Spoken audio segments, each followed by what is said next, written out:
Hello friends, welcome to DS classes. और आज हम स्टार्ट करने वाले हैं प्रीवियस क्वेश्चन। जैसा कि आप सभी जानते हैं कि सीरीज चल रही है प्रीवियस क्वेश्चनों की, प्रीवियस पेपर की, जो अभी 2024 में रिसेंटली एग्जाम हुआ है। तो मैंने एक वीडियो अपलोड कर दिया है, ये मेरी दूसरे नंबर की वीडियो है। तो इस वीडियो का पहला क्वेश्चन आप स्क्रीन पर कुछ इस तरीके से देख रहे होंगे कि पी और क्यू मिलकर एक काम को 30 दिनों में करता है।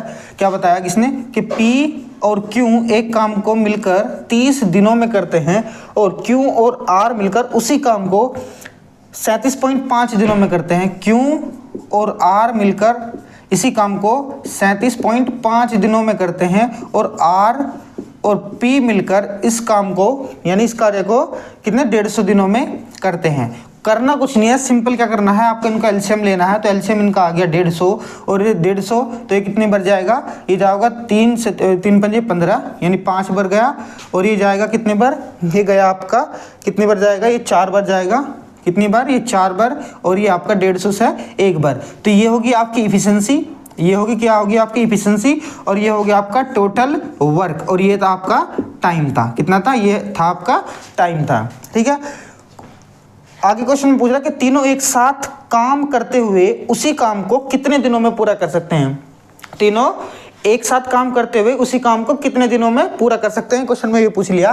तो क्या करेंगे, देखो पी भी इसमें 2 बार है, आर भी इसमें 2 बार है और क्यू भी इसमें 2 बार है। तो हम क्या लिखेंगे, twice into P plus Q plus R बराबर इफिशिएंसी कितनी है, 5 4 9 और 1 10। 2 से इसको डिवाइड कर दो तो कितना आ गया, 2 पंजे 10। यानी P plus Q plus R जो इफिशिएंसी है तीनों ये करते हैं, तीनों एक दिन में कितना काम करते हैं, 5 दिन में काम करते हैं। तो तीनों मिलकर काम करते हैं यानी 150 काम 5 की इफिशिएंसी से तीनों कितने दिनों में करेंगे, तो 150 यानी 150 बटे 5 कर देंगे। तो 5 से इसको ब्रेक कर देंगे तो कितना आ गया, 30 दिन यानी 30 डेज इसका बिल्कुल करेक्ट आंसर हो जाएगा। 30 दिन इसका बिल्कुल करेक्ट आंसर हो जाएगा। ऑप्शन नंबर डी जो है आपका बिल्कुल सही आंसर हो जाएगा भाई। ठीक है, अगले क्वेश्चन पर बढ़ते हैं।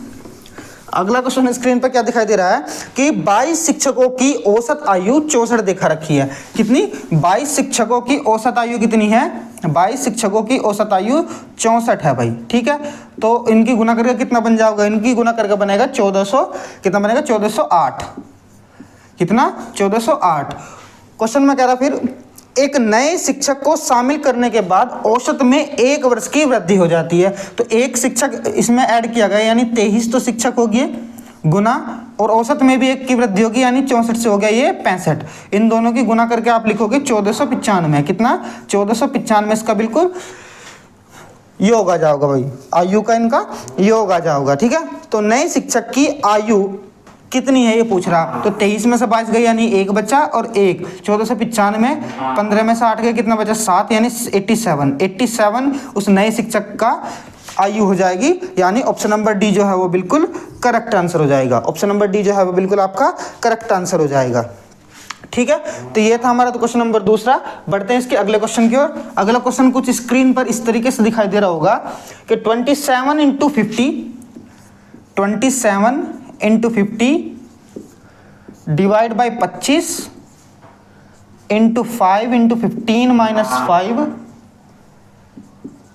यानी 14 और क्या दिखा रखा प्लस 800 और डिवाइड बाय कितना 25 दिया हुआ है, डिवाइड बाय 25 दिया हुआ है। तो सिंपल क्वेश्चन है, आपको ज़्यादा मुश्किल करने वाली बात इसमें है नहीं। क्या करेंगे, 27 इंटू 50 और डिवाइड बाय कितनी 25 दूनी 50 डिवाइड बाय कितना, डिवाइड में 25 और गुना में कितना है 5।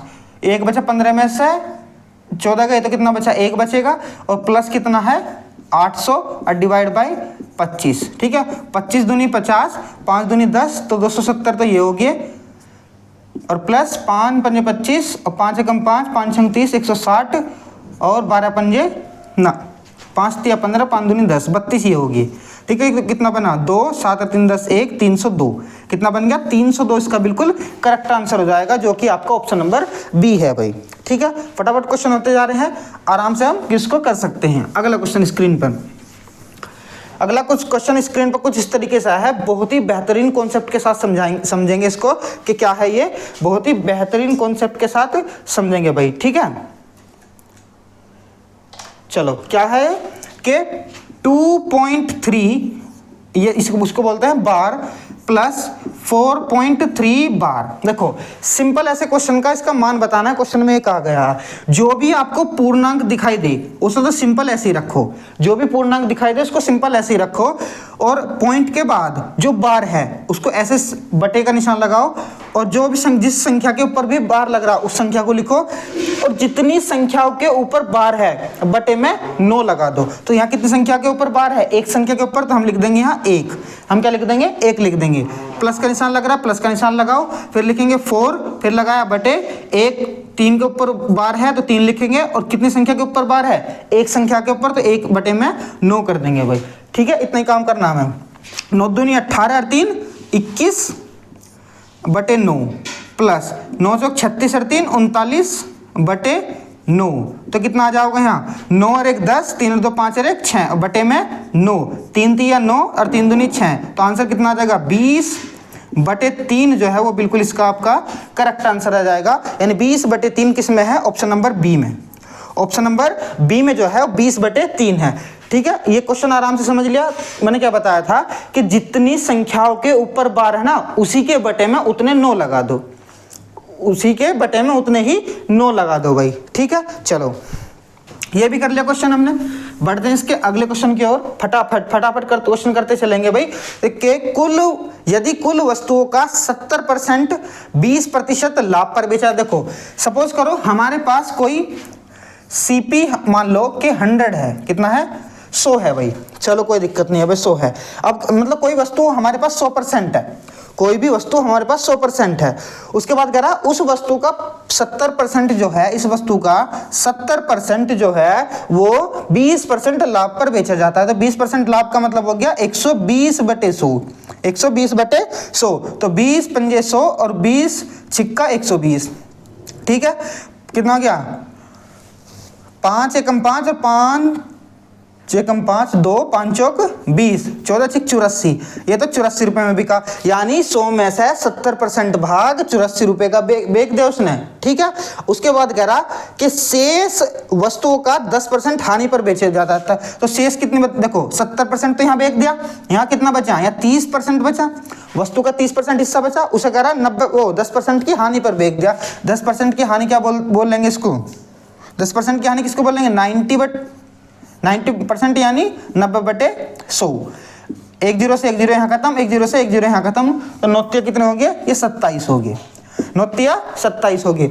वस्तु थी 100 रुपए की, वस्तु थी 100 रुपए की, और बेच की कितने में इसने? 7 और 4 11, 8 और 2 10 और 1 11 रुपए में। ठीक है, तो कितने % का वो मतलब ये तो हो गया इसका एसपी, और ये हो गया इसका सीपी। वस्तु खरीदी 100 रुपए की, बेच दी 111 रुपए की, तो सीधा सीधा कितने का अंतर है? 11 का, बटे में कर देंगे सीपी यानी 100, और परसेंटेज निकालने के लिए 100 से 100 खत्म, तो कितना आ गया? 11% इसका राइट आंसर बिल्कुल इसका। ठीक है भाई, 11% जो है इसका प्रॉफिट हो रहा है, यानी ऑप्शन नंबर ए जो है बिल्कुल सही आंसर हो जाएगा इसका। ठीक है, बढ़ते हैं इसके अगले क्वेश्चन की ओर।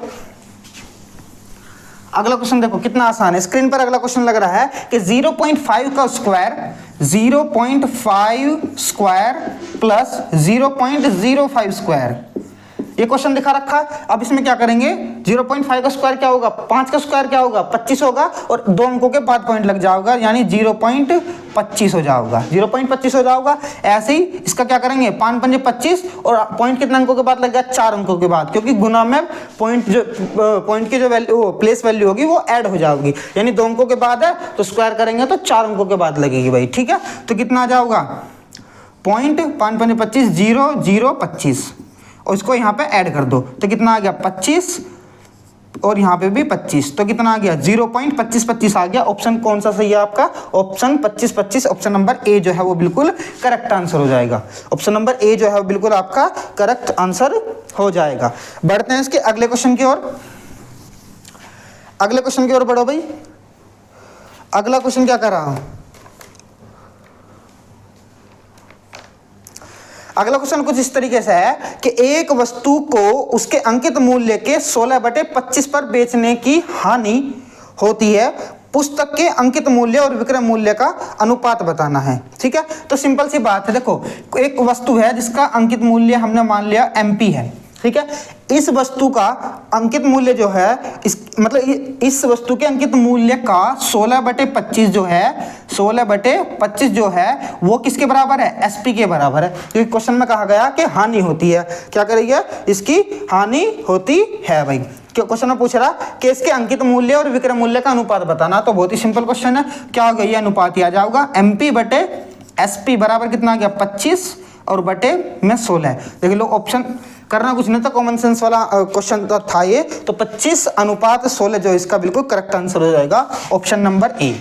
क्या हो जाएगा भाई? ऑप्शन नंबर ए जो है बिल्कुल राइट आंसर हो जाएगा भाई। ठीक है, चलो अगला क्वेश्चन स्क्रीन पर कुछ इस तरीके से दिखाई दे रहा होगा कि 6 + 2 इंटू 9 - 4 और डिवाइड बाई 2, इसका मान बताना है। इसका मान बताना है, बहुत ही सिंपल है। सबसे पहले ब्रैकेट सोल्व करेंगे तो कितना आ गया? 6 + 2 इंटू 9 में से 4 गए, 5 बचे और 5 बटे कर देंगे यहाँ पे 2, क्योंकि गुना का जो चिन्ह अगर वो भाग का अगर हमें चिन्ह बदलना पड़ता है तो उसे 1 अपॉन कर देंगे और चिन्ह लगा देंगे गुना का भाई। ठीक है, चलो तो 2 से 2 खत्म, 6 और 5 कितना आ गया? 11 आ गया। 6 और 5 11 आ गया। ये भी ऑप्शन नंबर ए ही इसका बिल्कुल करेक्ट आंसर हो जाएगा। ठीक है, चलो सिंप्लीफिकेशन का क्वेश्चन था, आसान था। अरे ये लगभग जीडी 2024 के हर शिफ्टों में कम से कम 2 से 3 क्वेश्चन पूछे गए हैं सरलीकरण से भाई। ठीक है, सरलीकरण से 2 से 3 क्वेश्चन पूछे गए हैं। अगला क्वेश्चन स्क्रीन पर, अगला क्वेश्चन क्या है कि रमेश का वेतन रमन के वेतन से 20% अधिक है। रमेश का वेतन, सपोज करो हमारे पास यहाँ रमेश है, क्या है? रमेश है, और इधर है रमन, इधर क्या है? रमन। ठीक है भाई, तो रमेश का वेतन रमन के वेतन से 20% अधिक है। तो भैया अगर मैं रमन का वेतन जो 100 मान लूँ तो रमेश का वेतन कितना हो जाएगा? 120 हो जाएगा। 120 हो जाएगा कि नहीं हो जाएगा? ठीक है, अब कह रहा रमेश का वेतन 37,750 रुपये है। रमेश का वेतन तो यहाँ 120 दिखा रखा, लेकिन क्वेश्चन में कह रहा कि 33,750। हाँ ठीक है, तो कितना आ गया? 0 से 0 खत्म कर दो, 0 से 0 खत्म कर दी, 33,750 कितना है भाई?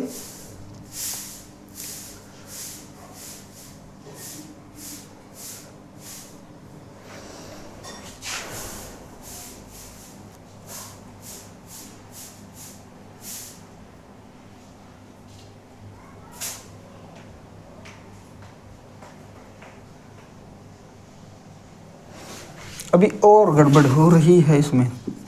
ठीक है भाई, चलो 20% अधिक है। आगे क्वेश्चन पढ़ते हैं।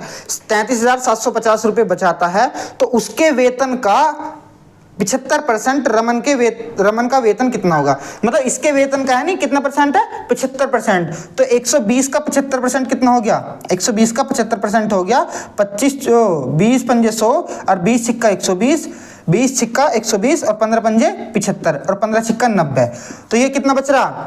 देखो 75% बच रहा, तो यानी 90 बच रहा, और वहां कितना कह रहा? 33,750 बच रहा। 33,750 बच रहा। 0 से 0 खत्म, 9 × 27, 9 × 36, यानी 9 × 27 और कितना बचेगा? 9 × 27 ये बचेगा आपका 375, यानी काट लो इसको एक बार।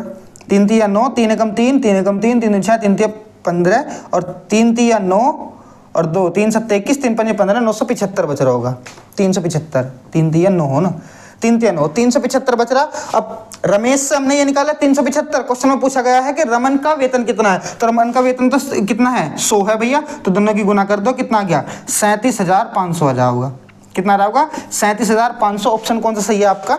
37,500, 37,500, 37,500। ऑप्शन नंबर डी जो है वो बिल्कुल करेक्ट आंसर बन जाएगा आपका। 37,500 इसका बिल्कुल करेक्ट आंसर बन जाएगा। रमन का जो वेतन बनेगा आपका 37,500 बनेगा भाई। ठीक है, चलो बढ़ते हैं इसके अगले क्वेश्चन की ओर। अगला क्वेश्चन स्क्रीन पर क्या दिखाई दे रहा है कि 512 के 64%, 512 का 64% प्लस 215 के 40%, 215 के 40%, 40% का मान कितना होगा, 40% का मान कितना होगा, क्वेश्चन में पूछा गया। देखो 512 64 की गुना करेंगे तो हमें कुछ इस तरीके से मिलेगा कि 32,768, कितना 32,768 मिलेगा और बटे में कर देंगे 100, ठीक है। हर से में तो और में तो एक ही 100 रखेंगे। 215 46 की गुना करेंगे तो आपको मिलेगा 98, कितना 9890, सही है भाई। टोटल इनका बनेगा आपका कितना 426 58, 426 58 और 2 अंकों के बाद यहाँ पॉइंट लगा दो तो आंसर कितना बनेगा 426.58 जो है इसका बिल्कुल करेक्ट आंसर हो जाएगा option number B. Option number B जो है वो बिल्कुल सही आंसर है भाई इसका, ठीक है। चलो अगले क्वेश्चन पर बढ़ते हैं। अगला क्वेश्चन क्या कर रहा है स्क्रीन पर ध्यान से देखो।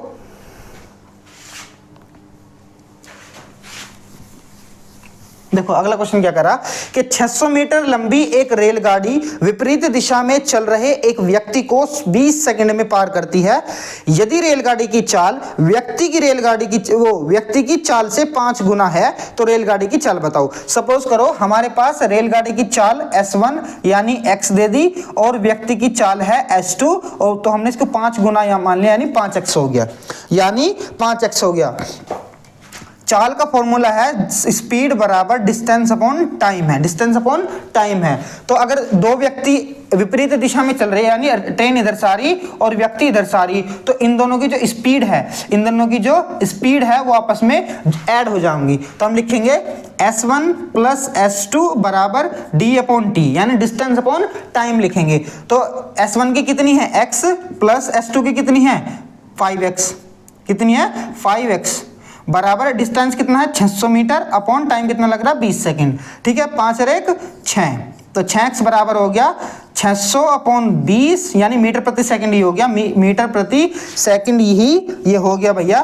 तो 0 से 0 2 3 6 यानी 30 यहाँ से आ गया और 6 पंजे 30। x की वैल्यू कितनी आ गई, x की वैल्यू आ गई हमारे पास 5 मीटर प्रति सेकंड, कितनी आ गई 5 मीटर प्रति सेकंड आ गई। लेकिन आंसर में क्वेश्चन में क्या पूछ रहा रेलगाड़ी की चाल बताओ लेकिन किलोमीटर प्रति घंटा में। तो 5 जो है ये 18 बटे कितने में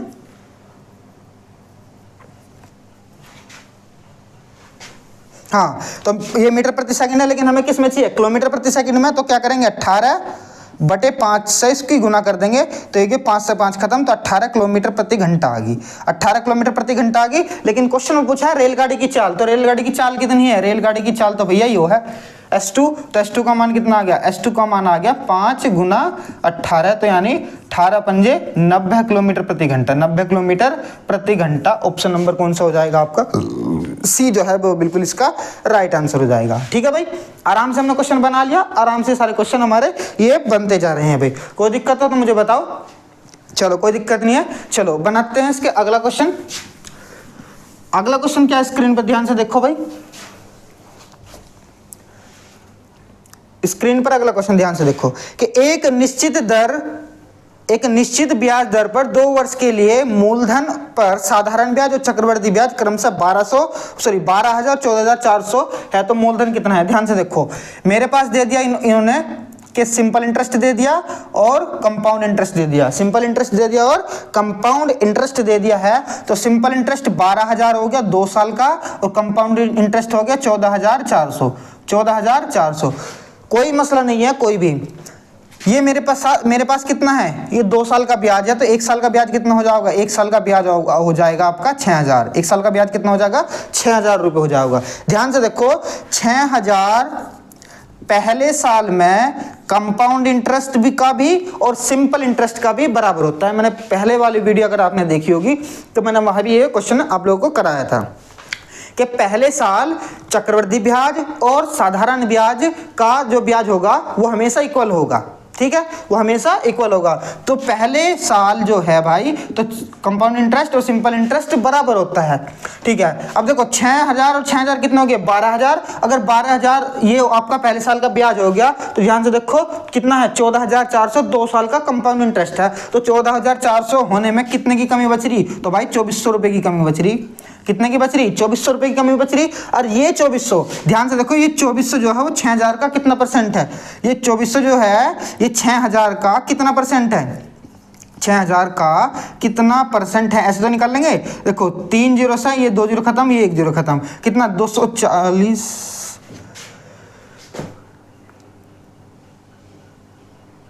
कितना बचेगा,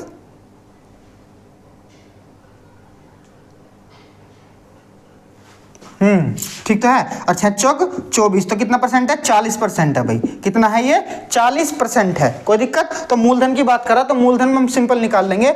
मूलधन कैसे निकाल लेंगे, सिंपल इंटरेस्ट के फॉर्मूले से P/T/100, इससे निकाल देंगे। तो सिंपल इंटरेस्ट मेरा 1 साल का कितना है, 6000 बराबर P हमें निकालना, R हमारा 40 है गुना T हमारा 1 साल है भाई। 1 साल का ब्याज देख रहा निकाल लेता हमने पहले, तो बटे में 100, 20 दूनी 40 और 20 पंजे 100, 2 जीरो से 3 और 5 दिया 15,000। ये क्या निकल गया मेरे पास, प्रिंसिपल निकल के ये हमारे पास आ गया। 15,000 जो है हमारे पास इसका प्रिंसिपल निकल के ये आ गया भाई। ये क्वेश्चन में हमने बना लिया।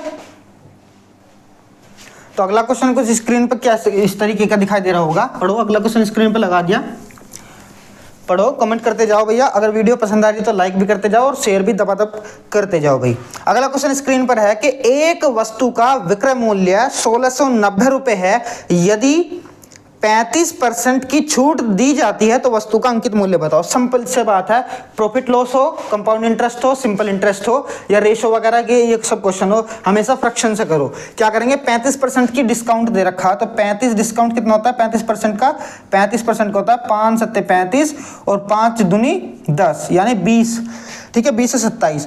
नीचे वाला होगा हमेशा MP, ऊपर वाला क्या हो जाएगा, ये इसका डिस्काउंट, और जो इनका दोनों का जो गैप आएगा वो सेलिंग प्राइस हो जाएगा। कितना हो जाएगा, सेलिंग प्राइस। तो 13 आ गया भाई, 13। क्वेश्चन में कह रहा कि विक्रय मूल्य, तो विक्रय मूल्य तो भैया मेरा 13 है, लेकिन यहाँ कितना दिखा रहा, 1690 दिखा रहा भाई। कितना दिखा रहा, 1690। 13 से 13 वर्ग घटेगा तो 130 आ गया। क्वेश्चन में पूछ रहा कि वस्तु का अंकित मूल्य क्या है। वस्तु का अंकित मूल्य तो 20 है, दोनों की गुना कर दो, 13 दूनी 2600, इसका क्या हो जाएगा, MP हो जाएगा भाई। क्या हो जाएगा, इसका MP हो जाएगा 1300, यानी 2600 जो है इसका बिल्कुल करेक्ट आंसर हो जाएगा। Option number A, option number A जो है बिल्कुल इसका करेक्ट आंसर हो जाएगा। अगले क्वेश्चन की ओर बढ़ो भाई। तो क्वेश्चन सारे आसान हैं, ज़्यादा मुश्किल क्वेश्चन नहीं बनते हैं, फिर भी चलो हम करने की पूरी कोशिश करते हैं। अगला क्वेश्चन, अरविंद एक काम को 20 दिनों में और बख्शी 22 दिनों में करता है। यानी अरविंद एक काम को 20 दिनों में और बख्शी इस काम को 22 दिनों में करता है। कितने दिनों में, 22 दिनों में करता है। दोनों का जो एलसीएम होगा वो कितना होगा, 220 हो जाएगा, 220। तो 20 एकम 20 और 20 एकम 20, 11 आ गया भाई, ठीक है। चलो, और 22 से कितनी बार जाओगा, ये आ जाएगा आपका 10 बार। कितनी बार जाओगा, 10 बार चला जाओगा भाई, ठीक है। क्वेश्चन में पूछ रहा, यदि वे इस पर एक साथ 5 दिनों तक कार्य करते हैं तो शेष काम कितने दिनों में काम करेगा। देखो ए और बी दोनों एक साथ काम कर रहे हैं, तो कितना काम कर रहे, 21 काम कर रहे हैं। कितने दिनों तक काम कर रहे हैं, इफिशिएंसी से टाइम की गुना कर दो तो टोटल वर्क आ जाएगा 21 पंजे 105, 21 पंजे 105। अब देखो 105 काम हो चुका, तो 105 माइनस कर दो, कितना बचा, 5 बचा, 1 बचा, 1 बचा, तो ये काम शेष बच गया। ये काम कितना बच गया, ये अभी बचा हुआ काम बच रहा। अब क्वेश्चन में कह रहा कि शेष काम का भिन्न क्या है, शेष काम का भिन्न क्या है, जो काम हो चुका और शेष काम का भिन्न क्या है, ये पूछ रहा है। जो काम हो चुका और शेष काम जो बच रहा ना उसका भिन्न क्या है, तो 105 और बटे कितना 115, तो 5 एकम 5 दूनी 10, 5 एकम 5, 115 है ना, और 5 दूनी 10, 5 तिया 15, तो कितना आ गया 21 बटे 23 आ गया। 21 बटे 23 नहीं, शेष काम का कह रहा ना, तो 115 बटे 220 लिखना था। शेष काम का कह रहा है ना, शेष काम का भिन्न बताओ, तो शेष काम का कुल काम से भिन्न बताना है। तो 5 दूनी 10, 5 तिया 15 और 5 चौक 20, 5 चौक 20 यानी 23 बटे कितना आ गया, 44 आ गया। 23 बटे 44 जो है इसका बिल्कुल करेक्ट आंसर बनेगा। 23 बटे 44 जो है इसका बिल्कुल ऑप्शन नंबर डी जो है इसका सही आंसर है भाई, ठीक है। ये GD 2024 के कई शिफ्टों में क्वेश्चन बना है। कितनी बार शिफ्टों में आंसर बना है, कई शिफ्टों में भाई, ठीक है। चलो इसको ध्यान से पढ़ लेना, ध्यान से ही समझ लेना। अगर समझ में ना भी आया ना क्वेश्चन ये, तो आप मुझे कमेंट करके बता सकते हैं, मैं इसको और भी आसान वे में समझा सकता हूँ भाई, ठीक है। चलो अगला क्वेश्चन पढ़ो। अगला क्वेश्चन क्या है, हाँ, एक परिवार की आय और व्यय का जो अनुपात दिखा रखा है, एक व्यय की आय और व्यय का अनुपात दिखा रखा है, आय और व्यय यानी इनकम और एक्सपेंडिचर का अनुपात है 19:13, 19:13 दिखाया हुआ है भाई, कोई दिक्कत नहीं। यदि परिवार का व्यय 29,510 है तो उस परिवार की बचत बताओ। खर्चा भैया एक्सपेंडिचर दे दिया, कितना दे दिया इसने 29,510, 29,510 दे दिया एक्सपेंडिचर, ठीक है 29,510 दे दिया एक्सपेंडिचर। तो एक कितनी 2270 बार जाओगा, कितनी बार 2270 बार ये चला जाओगा, आपका ब्रेक हो जाओगा। क्या पूछ रहा था, बचत बतानी है। तो बचत कितनी है, देखो इनकम तो 19 है, एक्सपेंडिचर 13, तो कितनी बच रही, सेविंग कितनी बची 6 बची, और 6 किसके साथ गुना कर दो, 6 किसके साथ गुना कर देंगे तो 6 0 0, 6 7 42, 4 6 दूनी 12, 4 16, 1 6 दूनी 12, 1 13, यानी 13,620 रुपये। कितनी 13,620 जो है इसका बिल्कुल करेक्ट आंसर हो जाएगा। 13,620 जो है इसका बिल्कुल राइट आंसर हो जाएगा। ऑप्शन नंबर सी जो है इसका बिल्कुल राइट आंसर हो जाएगा भाई। अगला क्वेश्चन स्क्रीन पर लगाओ फटाफट, एकदम फटाफट अगला क्वेश्चन स्क्रीन पर लगाते जाओ। कि अगला क्वेश्चन कुछ इस तरीके से है कि किसी धनराशि पर 20 वर्षों के लिए प्राप्त साधारण ब्याज धनराशि का 2/5 है, तो ब्याज की दर बतानी है। ब्याज की दर बतानी है, बहुत ही सिंपल क्वेश्चन है। देखो मेरे पास फॉर्मूला सिर्फ एक ही है कि सिंपल इंटरेस्ट बराबर PRT/100 दिखा रखा, ठीक है। अच्छा भाई क्वेश्चन में कह रहा 20 वर्षों में, तो टी का मान दे दिया भैया 20 वर्षों में दे दिया जी। रेट हमें निकालनी है और प्रिंसिपल हमारा ऐसा का ऐसे ही रखो, बटे में क्या कर दो 100 कर दो। लेकिन सिंपल इंटरेस्ट जो है ना, साधारण ब्याज जो कह रहा है ये प्रिंसिपल का 2/5 है, तो प्रिंसिपल का माने गुना 2/5 है। स्ट्रक्चर बन गई, क्वेश्चन आंसर तुम्हारे हाथ में। पी से पी उड़ा दो, 5 दूनी 10 20, और 20 से ये 20 खत्म, 20 से ये 20 खत्म। तो रेट कितना आ गया, रेट तो क्या बचा हमारा 2% ही बचा, तो आंसर जो आपका 2% हो जाएगा भाई। ऑप्शन नंबर डी जो है इसका बिल्कुल करेक्ट आंसर हो जाएगा। चलो ठीक है, ये भी बना लिया। अगला क्वेश्चन लगाओ। यदि एक आदमी 1 रुपए में 35 कलम खरीदता है, एक आदमी